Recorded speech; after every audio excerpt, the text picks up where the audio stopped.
TEDxScotlandville. Ladies and gentlemen, we got finest up in here tonight.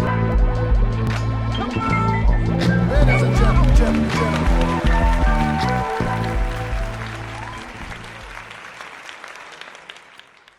Bravado.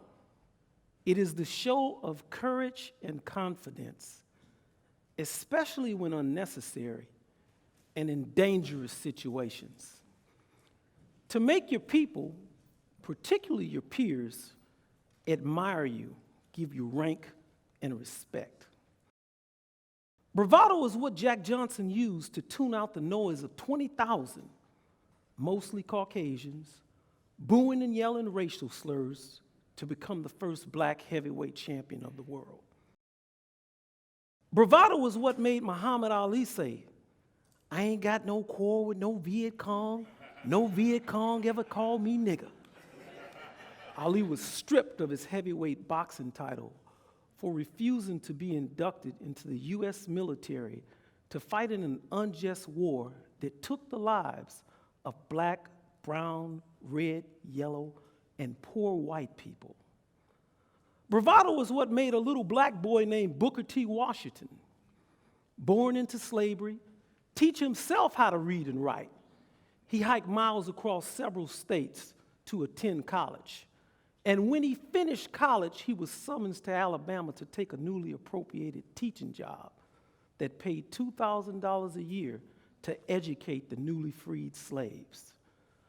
By the time he got to Tuskegee, he found out that there were no students, no school building, no land to build a school on, and no money.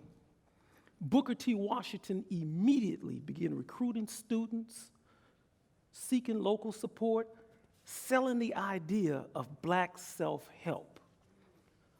By the time Booker T. Washington passed in 1915, the students at Tuskegee were making their own bricks and shipping them all over the world. They built their own buildings, which included drafting their own architectural and engineering plans. They raised their own livestock, cooked their own food, and made their own clothes on the 2,000 acres of land they acquired under the bravado-style leadership of Booker T. Washington. The spirit of bravado in previous generations of black boys was fueled by Mama, Big Mama, and Medea, using the ancient science of positive psychological reinforcement married to practical application and experience. Our mothers and grandmothers would tell us the greatness of our fathers and grandfathers who were building communities all across this country on the 16 million acres of land blacks had amassed after slavery, despite Jim Crow laws. World War II veterans like the Reverend C.C. Bryant, Medgar Evers, and my grandfather, Lewis Allen, civil rights martyr Lewis Allen, went back to places like Mississippi and not only sacrificed their money and their time, but sacrificed their life to make a more equitable world for all of humanity.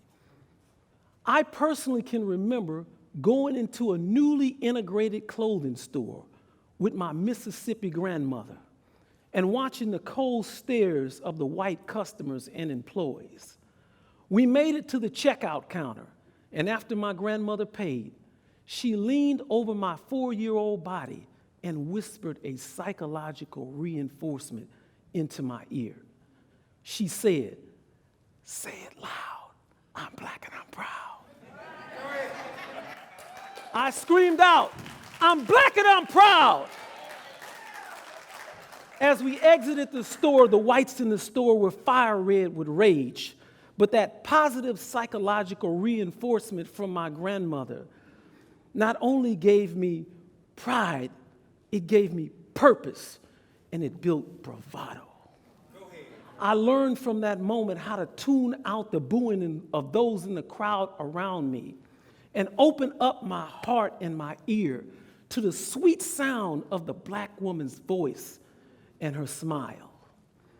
In today's culture, our boys are fed a steady diet of negative psychological images that have become ingrained in the living conditions, in the schools, In the music and in the media, our boys are constantly called the N-word and told that they are no good, just like their fathers, often by people who look just like them. The shattered self-confidence of black boys has reached an epidemic proportion. Yet, I have discovered that despite all of the negative contemporary problems, black boys, when understood and coached properly, are actually the solutions to all of the problems that plague the black community. We can rebuild our communities by rebuilding the bravado in black boys. To do this, we must follow 4 basic steps. Number 1, aggression. It is the key component of courage and must be channeled into positive pursuits so that it does not become destructive. We can no longer afford to tell our boys not to fight. However, they do need to be told what to fight for, and that their aggressive instincts are needed to rebuild our community. Number 2, adventure.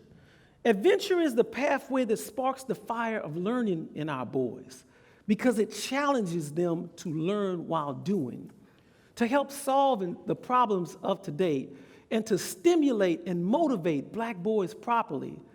They must be rescued from the prison of lukewarm theories and boring books that don't fully trigger their imagination. Right. We must baptize them in the fire of the adventurous experience by reuniting them with the land. Yes.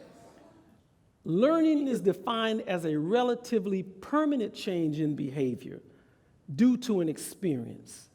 In teaching land literacy, we create the adventurous experience whereby the natural masculine and aggressive and competitive attributes in black boys can come out.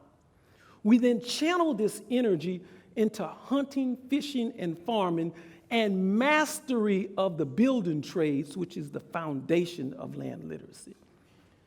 Number 3, role models. Black boys need to hear positive things about their fathers, or a black male who is masculine, decent, and preferably not a sports or entertainment figure, who can correct his behavior and then model the desired behavior. And number 4, purpose.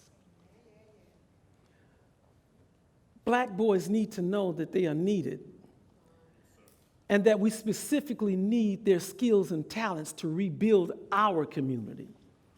We must tell black boys that they were created and born to be great, and then open up new paths for them to display that greatness. Often, black boys perceive or misperceive white-collar workers as soft, disloyal, and even weak.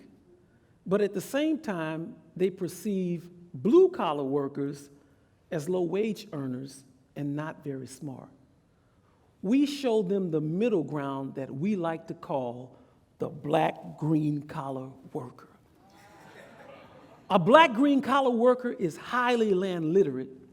They can hunt, fish, and farm.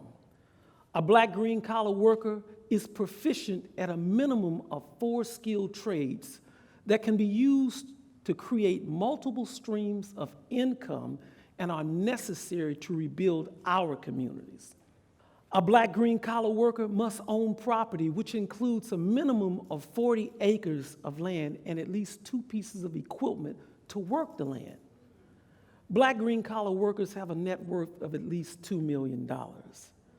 Black green-collar workers must be willing to go back and teach and train other black boys to become black green-collar workers with an overall goal of creating a black business district and a black Wall Street in their communities. Every summer, we train 8 to 10 black boys, ages 7 to 17, how to grow their own food and sell it door to door or at their own farmer's market, helping to solve the food desert dilemma. We teach them how to fish. We teach them self-defense and how to operate heavy equipment. We teach them the value of land and real estate. We teach them how to do basic infrastructure, how to read plans and drawings to develop their own land, and other construction and basic building skills with an overall goal of becoming a black green-collar worker. As black green-collar workers, black boys will actually become the messianic saviors of their own communities. We are looking for people to join us as mentors and supporters of black boys who will repurpose and rebuild the wasted cities. And together, we can make black boys great again. I'm Louis Ali from the South. Land literacy for all the land literate skills pay the bills.